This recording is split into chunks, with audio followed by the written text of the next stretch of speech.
In this video, we'll show you how to easily create and update a road markings report without worrying about outdated or incorrect data. We'll start by creating two separate markings reports, one for line markings and one for lane markings.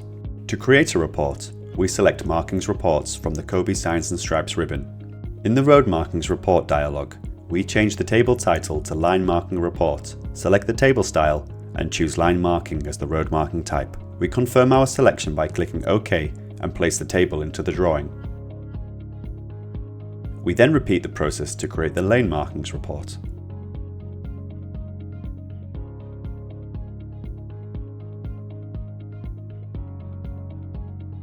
Now let's take a look at what happens when we make changes to the design and how to make sure the report is always up to date. For the purpose of this example, we'll add a new line marking.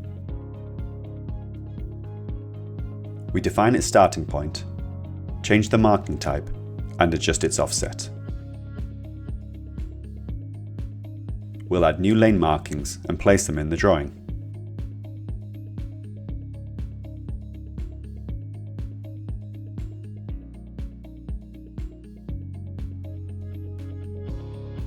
You can see that the report does not yet reflect these changes. To update all the markings reports, we simply select the Update Markings Report command from the Kobi Signs Stripes ribbon. You can see that all the tables are immediately refreshed with accurate, up-to-date data.